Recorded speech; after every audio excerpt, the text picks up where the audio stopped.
বাংলাদেশের সাবেক প্রধানমন্ত্রী শেখ হাসিনার বিরুদ্ধে নানা ধরনের মামলা প্রতিনিয়ত বাড়ছে এবং পররাষ্ট্র উপদেষ্টা তৌহিদ হোসেন বলেছেন, যদি স্বরাষ্ট্র মন্ত্রণালয় এবং আইন মন্ত্রণালয় চায় তাহলে ভারতে আশ্রয় নেওয়া শেখ হাসিনাকে বাংলাদেশে ফেরত আনার জন্য ভারতকে অনুরোধ জানাবে। তিনি বার্তা সংস্থা রয়টার্সকে একটি ইন্টারভিউ দিয়েছেন এবং এটি বৃহস্পতিবার দিয়েছেন। এছাড়াও তিনি বলেছেন, ভারত সরকারের জন্য বিব্রতকর পরিস্থিতি তৈরি করেছে মন্তব্য করে তিনি আরও বলেন, ভারতও বিষয়টি জানে। এই বিষয়ে তারা যত্নবান হবে, মানে শেখ হাসিনাকে যদি বাংলাদেশ সরকার ফেরত আনতে চায় সেই বিষয়ে ভারত যত্নবান হবে বলে তিনি বিশ্বাস করেন। পররাষ্ট্র উপদেষ্টা বার্তা সংস্থা রয়টারকে এসব কথা বলেছেন। তবে এ বিষয়ে ভারতের পররাষ্ট্র মন্ত্রণালয়ের সাথে রয়টার্সের পক্ষ থেকে যোগাযোগ করা হলেও তারা কোনো মন্তব্য করতে রাজি হননি। অন্যদিকে পররাষ্ট্র উপদেষ্টা তৌহিদ হোসেন আরও বলেছেন, ভারত, চীন এবং যুক্তরাষ্ট্র সব দেশের সাথেই বাংলাদেশ সুসম্পর্ক রাখতে চায়। এছাড়াও তিনি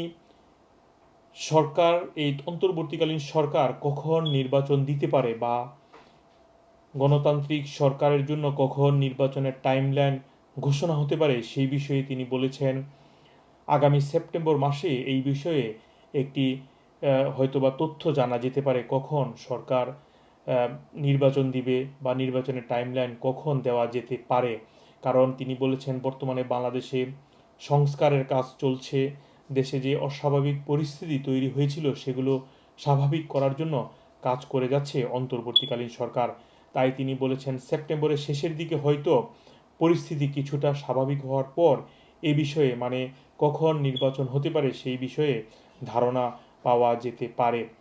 এছাড়াও আপনারা জানেন, এরই মধ্যে আওয়ামী লীগের পক্ষ থেকে বিশেষ করে সাবেক প্রধানমন্ত্রী শেখ হাসিনার ছেলে সজীব ওয়াজেদ জয় তিনি বলেছেন, অন্তর্বর্তীকালীন সরকার ৩ মাসের মধ্যে যেন নির্বাচন দেয় সেটি তিনি দাবি করেছেন। এছাড়াও তিনি ভারতকে এই বিষয়ে অনুরোধ করেছেন তারা যেন ৩ মাসের মধ্যে নির্বাচন দেওয়ার জন্য চেষ্টা করে এবং বাংলাদেশের অন্তর্বর্তীকালীন সরকার যেন ৩ মাসের মধ্যে নির্বাচন দেয় সেটি আমরা কালকে বিভিন্ন পত্র পত্রিকায় দেখেছি।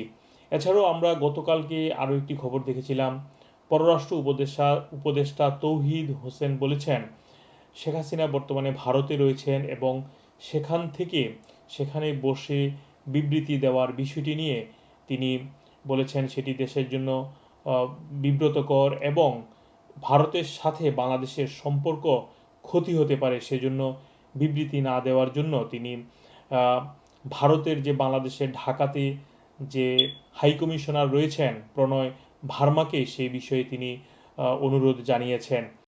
তবে শেখ হাসিনার পুত্র সজীব ওয়াজেদ জয় তিনি বলেছেন, অন্তর্বর্তীকালীন সরকার যখনই নির্বাচনের তারিখ ঘোষণা করবে ঠিক তখনই শেখ হাসিনা দেশে আসবেন এবং আওয়ামী লীগের হাল ধরবেন বলেও তিনি জানিয়েছেন।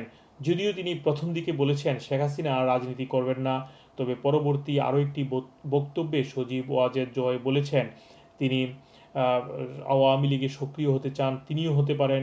শেখ হাসিনাও নেতাকর্মীদের সজাগ রাখার জন্য বা নেতাকর্মীদেরকে আশ্বস্ত করেছেন তারা আবার রাজনীতিতে সক্রিয় হতে পারেন। এদিকে আজকেও লন্ডনে আমরা দেখেছি, লন্ডনের যুক্তরাজ্য আওয়ামী লীগের সেক্রেটারি তিনি ভারতে অবস্থানরত শেখ হাসিনার সাথে ফোনে কথা বলেছেন, ভিডিও কলের মাধ্যমে তাদের যে শোকসভা হয়েছে সেটি তিনি দেখিয়েছেন এবং তিনিও বলেছেন শেখ হাসিনা নির্বাচনের তারিখ ঘোষণা হলে তিনি বাংলাদেশে ফেরত যাবেন। মোহাম্মদ আব্দুল হান্নান, 2 নিউজ, যুক্তরাজ্য।